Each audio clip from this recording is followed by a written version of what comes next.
Well, now to the story of the Kiwi YouTuber taking on crypto scams from his Christchurch home.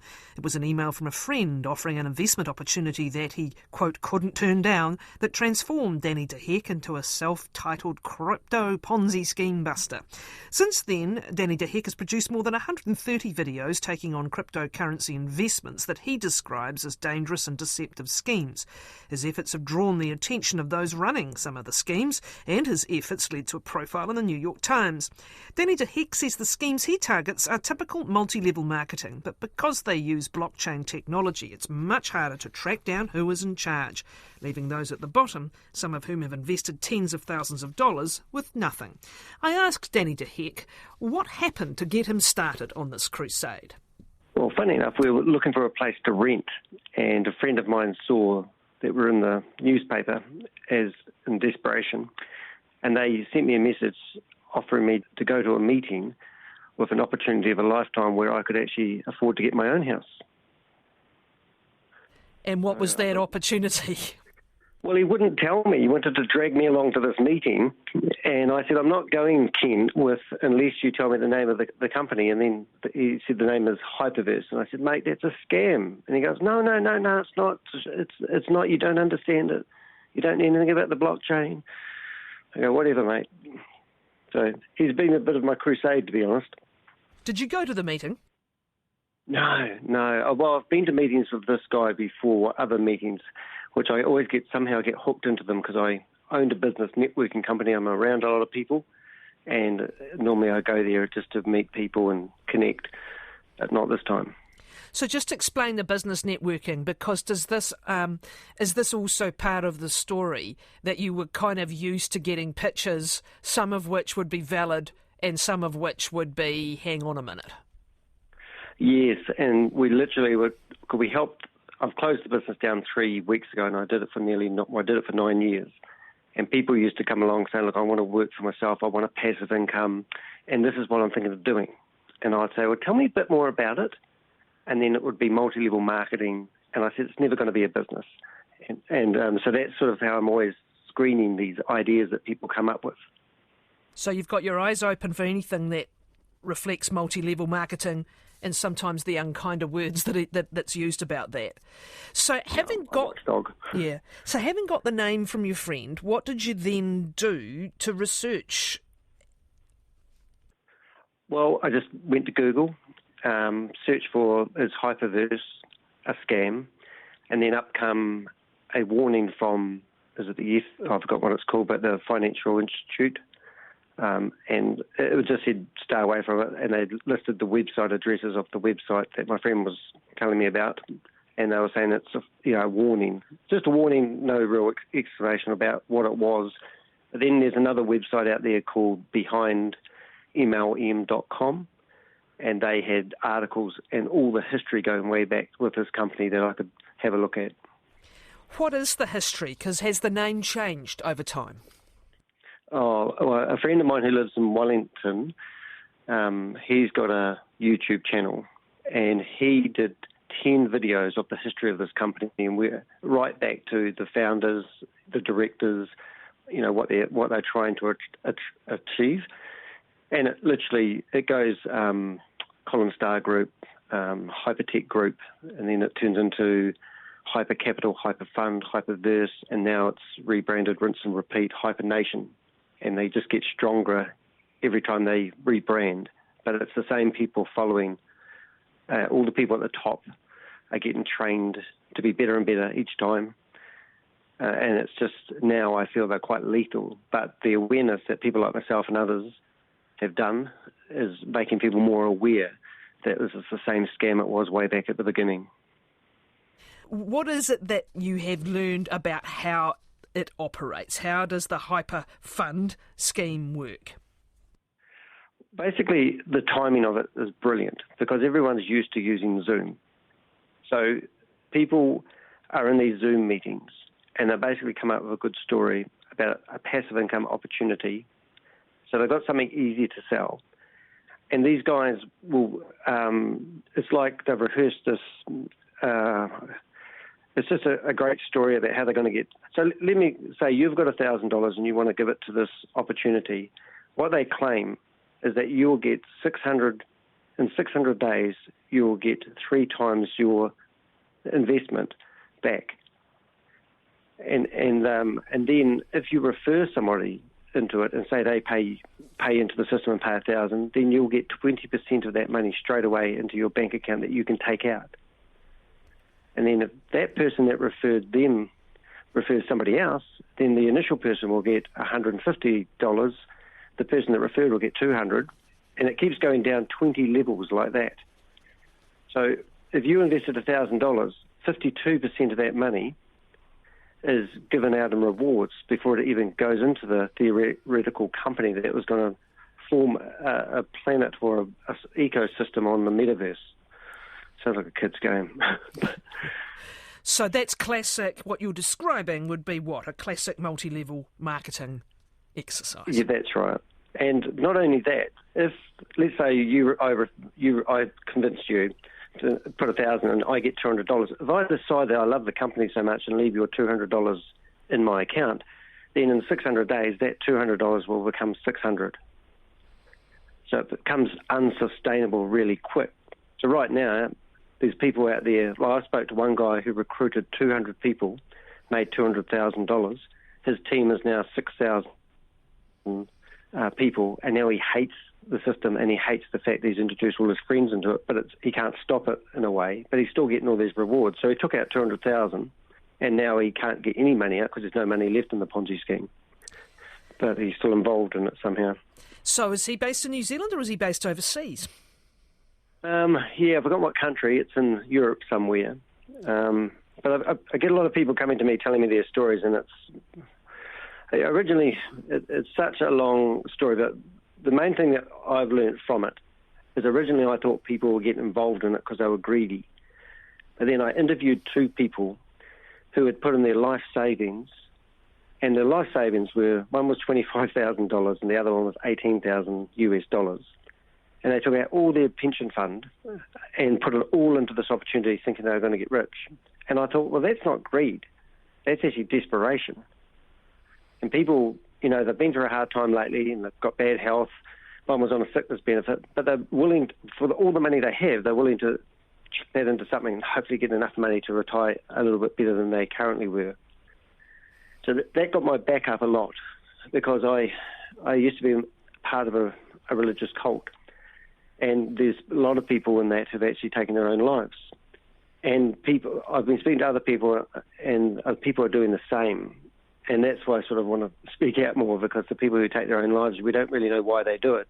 But losing all your money and having a last-ditched effort of trying to get some more money and failing, it's just too much for some people to bear. Is that personal experience, and I think it was the religious upbringing that you had as a child and into young adulthood, is that a key driver of your motivation, do you think? Do you see how people can come to believe things? We're susceptible to believing things that people we trust tell us. Is that a big part of the story, Danny? It is a massive part. I got kicked out of the Jehovah's Witness faith when I was, not faith, I don't know what to call it these days, but I was 23. But I used to listen to the people on the stage. Like everything that came out of their words, we used to follow it to the T. They'd give us a lot of advice. You'd have ministerial servants, elders, and people giving speeches on the stage. But then when I got kicked out of it, I started to question the motive or, what was really behind it. Like I was part of a community, a brotherhood, and everyone was lovely. But when I got kicked out of it, everyone didn't talk to me. It had anything to do with even my own mother doesn't speak to me to this day. And she's, I think, 75 years of age now. Same with the Ponzi schemes. I see these guys just telling people whatever they want to get what they want. And in the meantime, you're part of a community and everyone's happy. It's all rigged. And then as soon as you question the fact that this is a Ponzi scheme to get rich quick opportunity, they just cut you out of these Zoom meetings. I've seen it. And they just block you. And these people, and they literally say in their terms and conditions, if we don't like you, we'll kick you out. So it's a real parallel, and that's what really gets my back up.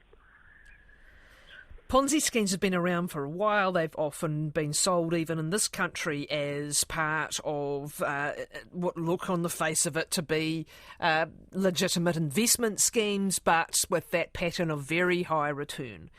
But Is what's happening at the moment a surge in Ponzi schemes around crypto and this whole kind of hype that there has been around the blockchain, as you mentioned, and around cryptocurrencies? Yeah, I think it would be unfair in a way to say crypto's the culprit, but I'm not saying you're saying that. A lot of people think that I'm against crypto and the blockchain, and because I love technology, it's saved my life. But unfortunately, crypto's been the tool that people are using to get people's money. So these are still Ponzi schemes. You're robbing Peter to pay Paul until Peter's no more. So, but it's just, I just have this simple analogy I tell people. They go, "Hey, Danny, is this a scam?" And I go, "Does it involve crypto? Does it have multi-level marketing? Well, that equals scam. I don't need to know anything else." I'm like, "Oh, but they said this, and this is going to happen, and I spoke to a friend, and he got this, and people get money out of it, so that proves it's real." And I go, "That's a Ponzi scheme. That's what they do. That's how they work. Don't support them." One thing I found interesting, though, people think they're cleverer than the Ponzi scheme. And I was in an office space, and there was 6 guys about to invest $200 each because they needed $1,200. And if they invested their money in this, it was Cash FX is the name of this one, that within 2 years it would be worth $2 million. But they said, "We're going to get our money out in 2.5 months, and we're going to 2.5 times our money." And we're just chucking $200 at it just to see, what happens. So that lasted 3 months, and that Ponzi scheme fell over. But in the meantime, people hear these stories and they think it's real, and they're literally, I've heard of people putting $5,000, $10,000 into these same schemes. It's because somebody has told them a good story, so they think, "I'll quietly do this at home, no one's watching, I'll put my money in and I'll see what happens," and they lose this money. We never hear from them again because they don't want to talk about it. Too embarrassed or ashamed that they fell for it. Is there a particular cohort of person getting caught in these scams? Have you learned that from the people who have reached out to you? Are they a particular age? You mentioned pensioners earlier, yeah. I think. Is there anything in common? Or you've just mentioned some of the young guns who think they can beat the system? The young guns are not in this at all. It's everyone over the age of 50. And it's in America, it's the African community.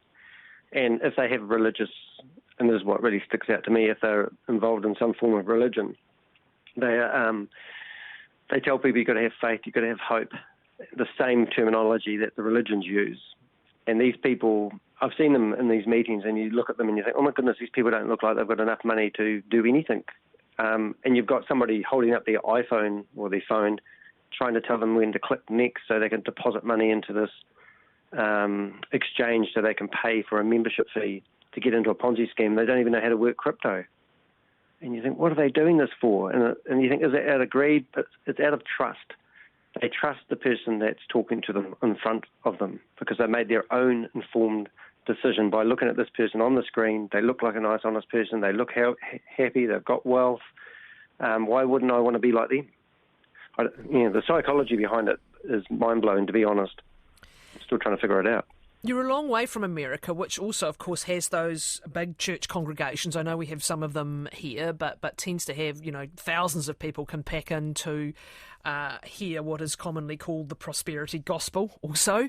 And, that it's a reward for being a good person or a reward for your faith to be wealthy. So it's a sort of a fertile ground. But how have you from New Zealand, how have you learned of all these stories or seen what people are doing in meetings? Are people literally sending you material? It's not just in America, it's worldwide. This particular one I've been busting, Hyperfund, it started out with, they built up a community from 100 people going to these Zoom meetings to over nearly 2,000 people were gathering together. And I watched 40 videos of them building this community, and they're all around the world. Then they've separated the community to different countries, South Africa. So, and then when I heard that they was actually having a physical meeting here in New Zealand, and they were going to, a meet-up event where somebody was going to do a talk about this, I thought, oh my goodness, it's every country of the world. It's just rampant. I call it a scamdemic. That's what's happening at the moment. All the people at the top of these Ponzi schemes they communicate with me directly. And I can't, like I said to them, would they be interested in talking to the reporter from the New York Times, and they won't answer me. And then I get screenshots of the conversations with other people who are talking to them, and they're talking about me. And I think, well, if they're so legitimate, these companies, or they aren't scamming people because they claim not to, then why aren't they willing to talk to these big reporters and tell their stories or promote their schemes, you know what I mean? Have you become somewhat obsessed with this, do you think? Yeah. 50 hours a week, standing in front of my computer, looking at a wall, talking to a camera, trying to get my message out. Yeah, I suppose so. It wasn't my crusade to be a YouTuber. I originally, because COVID sort of killed my business networking company, I decided that I'll start doing online workshops, and people could pay for my advice by signing up for a course on how to do LinkedIn or whatever it was. But what I found is no one wanted to do these courses. I had 100 people buy my LinkedIn course, and I think 6 or 7% of people actually finished it. And then I played around with the price, and it just didn't work. And I thought, people don't want to sit in front of a computer and learn stuff. They want everything now. And I think that's why these Ponzi schemes take off so well. So my original goal was just to get 1,000 subscribers on my YouTube channel so that I could teach people how to build a YouTube channel and monetize. And then I thought, that'll make a good course. But then when this guy, Kent Berryman, came along and said, there's a Ponzi scheme, I investigated it. So I'll do a video about this, put it online. And I think within a few days, I got 3,000 or 4,000 people viewing it. I thought, whoa, there's a hot topic. And then I thought, I'll do another one. And now I think I'm up to nearly just over 3,000 subscribers, and some of my videos have had 30,000 people view. Well, one of them's had 30,000 people view it now. So, what do you think? What do you think that's about? Do you think people are curious about the schemes and are tempted by them and are actually testing the water before jumping in? Why do you think 30,000 people have watched one of your videos? Well, it's in disbelief. The amount of people I get who come along they say, I thought it was legitimate. And I go, you thought you could get 3 times your investment in 600 days? And you listen to a guy tell you that, who gave you a disclaimer telling you it's not an investment opportunity. And then you transferred your crypto into their wallet address. And I said, this is Monopoly. And you've been playing Monopoly and you didn't think this was not real. On many occasions, will they be someone who has invested already? Oh, definitely, yes. No one does due diligence, and they tell people to stay off. This the religious thing again. We weren't allowed to play sports. I weren't allowed to go to any religious training at school. I wasn't allowed to have friends that weren't in the Jehovah's Witness organisation. Now, when you're on these Zoom meetings, 90% of the people in the Zoom meetings know the deal. They're there promoting it. The 10% of people are fresh, and everyone's rallying around them, encouraging them to get involved. And then they say, stay off YouTube. Don't search these videos and don't do research, and then in the other breath they say do due diligence, which is the one I hate the most. So here they're telling people not to listen to this propaganda, and there's always people out there, they talk about me on these videos, and they tell people not to listen to people like myself because they said they've got issues. I probably have got issues. It's just sometimes I explain this whole, and this is why it's hard doing an interview, because I've been so in bed with this whole concept. I know all the people and how it all works, and it doesn't sound real. It just sounds like some sort of arcade game that I'm in the middle of. You mentioned earlier the Financial Conduct Authority, I think was what you were looking for, the organisation in Britain, the regulator that had a webpage warning investors to be wary, I'm quoting here, be wary of dealing with this unauthorised firm. So this was quite early on in your investigations that you came across that. Do you believe the authorities in various countries are doing enough? I don't think they're technical enough to play this game. I'll tell you a brief story. I've got a friend in Australia at the moment. We have watched $250,000 being scammed out of people's bank accounts in the last 2 weeks. Most of the money has been, just 2 days ago, there's a couple that put in $22,000. So this is Australians and New Zealanders. We went to the Pentworth, well, he went to the Pentworth, I'm not saying that right, but the police station, reported he got scammed $700, the guy that's working with us. The police just said, oh, look, we can't really do much about it, fill out a form. Now that it's over 250,000, they're more interested and they think they can do something about it. But now they want us to get all the people that we know have been scammed together as one unit and tell their story. Now, I can guarantee that only 10% of people probably want to talk about it. The rest of them want to keep it quiet and don't want their name out there. So the police can't do much about it. So one of my favourite videos was called Hyperverse Lawsuit, and I come up with about 40 questions on if you were standing in front of a judge and they were going to ask you this question: why did you get involved? How are you going to answer it? Did you not heed the warnings? You would have to say, no, I didn't. Did you not see the word? Did you not invest? All these questions that a judge would ask you, what are you going to do about it? And people say, why don't you get a lawyer involved? And I said, lawyer won't even take this on. So how are the police going to prosecute these people? They've used an unregulated currency to invest. They've been warned that it's not a financial opportunity, and they still invest. The people talking are not financial advisors, and that's why we have them. And so what do you expect the law to come in now and say, oh, let's have a magic wand and prosecute these people because you didn't heed all the warnings? It doesn't make sense. How long? No, they don't have the resources. How long do you think you'll keep investigating these schemes and putting these up on YouTube? Oh, I actually quite like it. I am, like you said earlier on, I'm a bit addictive. I mean, I've got to be careful. I think copyright issues are a problem. So I used to download somebody's video and then I'd do a talk over speech on top of it. And then they started complaining that I was using their content. So YouTube were taking my videos off. So now I have to come up with original content. So I've had to remove about 80 of my videos because I could lose my YouTube channel. So you write to YouTube and you say, I'm busting scams here, mate. Have a look at these videos. You can tell what I'm doing. But they're worried about getting done for copyright, so they take your videos off. So now I've had to change my flavour on the way I bust these Ponzi schemes. Danny, you said that technology saved your life. You're not anti-technology, right? What do you mean by that? I left school at the early age of 14 because my birthday is actually in January, so technically I did leave at 14. But then I didn't know what to do for work, but I finished up getting a job as a painter and a decorator, did an apprenticeship. And I just thought somebody approached me and said, how about working for yourself? And I said, I could never do that. Eventually, I did start working for myself, learned enough about business. And then I painted this internet cafe. It was the first cafe in Christchurch to offer internet services. People used to come in and I'd ask them what they were doing. I learned enough to make myself dangerous. I could set up web pages and I could host them on and bring them up. So I decided one day I'd sell everything I owned and hitchhike around New Zealand telling people I was New Zealand's leading internet consultant.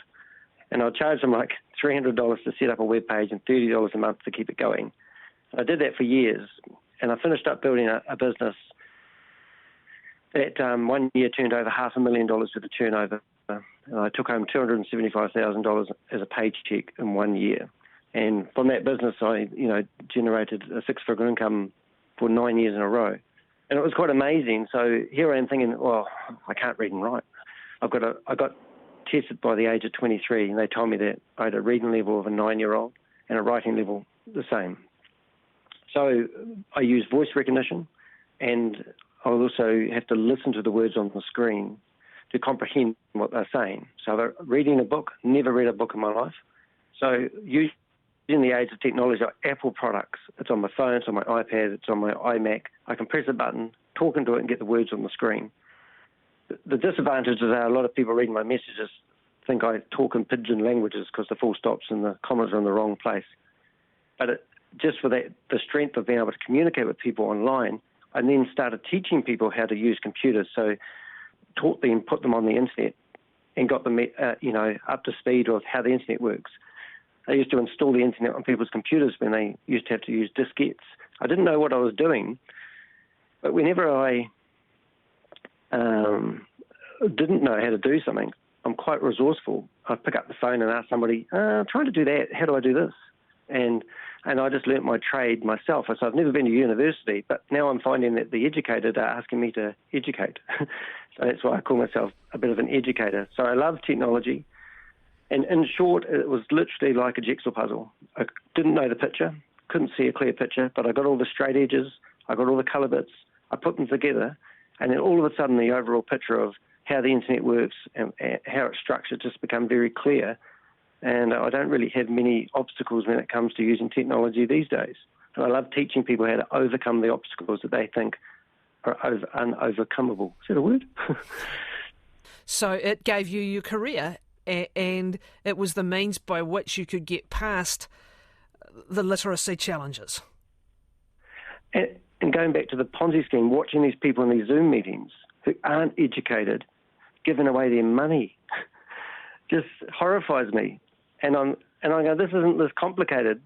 These guys don't have a real business. I think they do. And I go, so I'm trying to reason and use Danny logic. I call it, it's not rocket science, it's to hex science. But they just they seem to be blinded by something. And I don't think it's just greed, because most people go, oh, it's greed. I go, no, I think it's desperation. This is their last-ditched effort to get rich quick, or, that's what I see in it. Danny de Heck.